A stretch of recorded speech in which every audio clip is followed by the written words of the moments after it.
do have a timeout. Decide not to use it. Curry, way downtown. Bang! Bang! Oh, what a shot from Curry!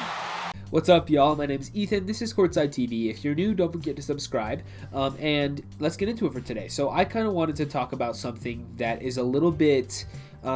it's just something that I've been thinking about over the past couple of weeks with a couple of teams that have been performing very well so far this season, and how overwhelmingly the conversation around some of these teams is that none of this regular season stuff matters, and we have to see them do it in the playoffs. And that's... It happens for a couple reasons, right? And the first being that the regular season kind of doesn't matter that much for a lot of people.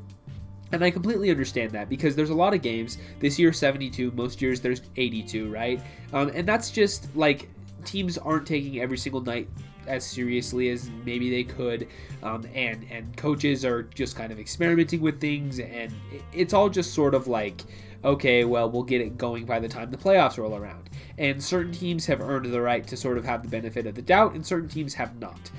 And so I just kind of wanted to talk about that today, and a little bit of how us as fans are sometimes a little maybe too slow to adjust to how good certain teams are just based on how good they had been either the year prior or for the past couple of seasons.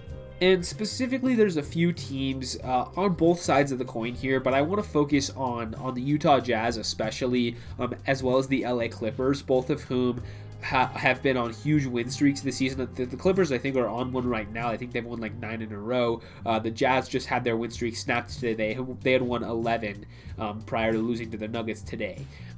But those two are both teams where...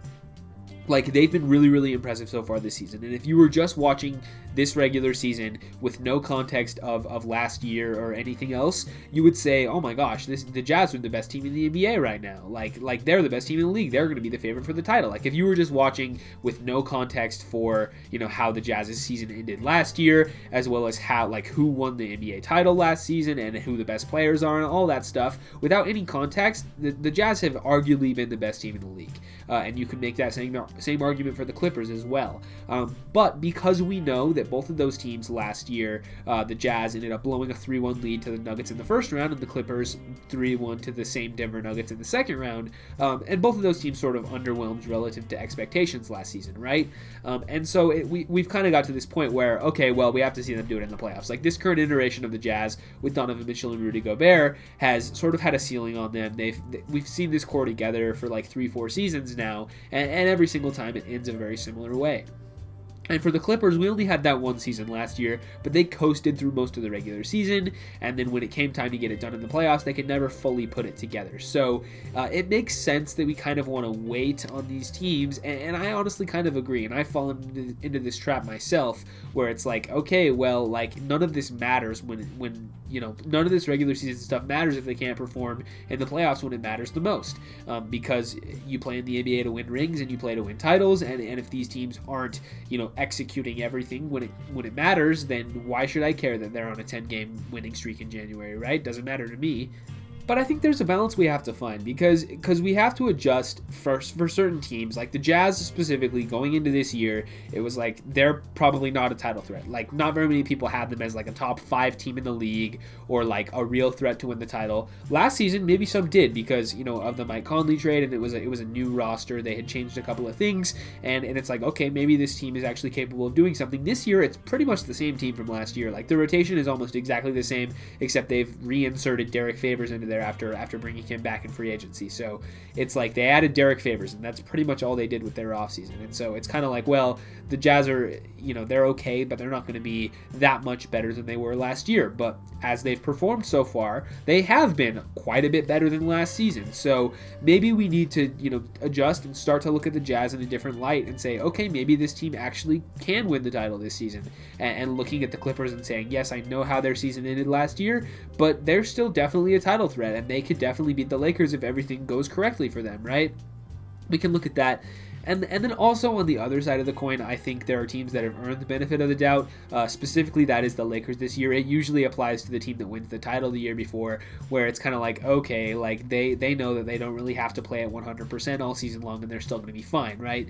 The Lakers have been coasting at about 75% all year. They've recently lost a couple of games, but nobody's losing their minds about it. It's kind of like, all right, well, this is just what's going to happen, and they'll be in tip-top shape by the time the playoffs roll around. And that happened with the Warriors when they were dominant, with Kevin Durant and Steph Curry and all of them. There was a year they were the 2 seed, and there was years when they just like looked like they weren't even trying on random nights, and that's fine, right? Like that, it makes sense that teams that are that good, who know that they have a ceiling of winning a title any given year, that they would, tend to take nights off and not go 100% for the full season. That's perfectly fine, and that's to be expected.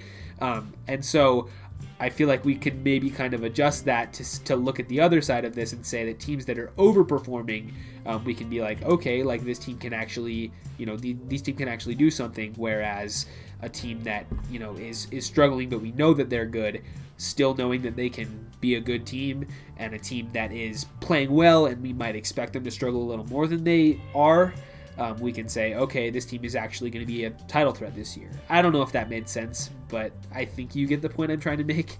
So, while yes, I would like to see the Jazz and the Clippers and a couple of these other teams that are playing well right now, I would like to see them do this in the playoffs, right? Like, obviously, you can't win a title if you don't show up when it matters the most. But I think there is room to kind of acknowledge that, okay, these guys are playing really well right now, and while it is just, a random game in the middle of January, a random win streak, whatever, while, this doesn't matter too much in the grand scheme of things, we can still look at this and say, all right, this team is here to play. They're playing well. They're playing together. And they're showing us something that maybe we didn't think that they were capable of, right? And that's happened with a lot of teams over the past 5 seasons. Like the Miami Heat last year, nobody expected them to even be in the finals. And even throughout the regular season, a lot of people were like, well, this team is good, but are they really a finals threat? And they proved everybody wrong, right? And in the preseason, people were picking them to like be a 500 team and maybe make the 8th seed. So there are surprises that happen in the NBA, right? Nobody's perfect at predicting everything. And so a lot of people before the season were like, okay, well, the Jazz, how much better are they going to be? So far, they've been quite a bit better. So I don't know. It's just kind of an interesting thing where we have to be able to keep expectations in check while also being able to adjust our brains from what we thought about a certain team in the preseason. Anyway, I think that's about all I have. I hope that made sense. It kind of felt like it's sort of an abstract concept in my brain, but I felt like I kind of wanted to talk about that tonight. So anyway, yeah, like I said at the top of the video, if you're new, don't forget to subscribe, leave a like, ring the bell if you want to, leave a comment letting me know what you think about this. Are the Jazz and the Clippers and all these other teams that are playing well, are they actually like improved from last year, or is this just a mirage? Do you just not believe until you see them in the playoffs? Would love to know your thoughts down there. But yeah, with all that said, I will see you guys in the next one.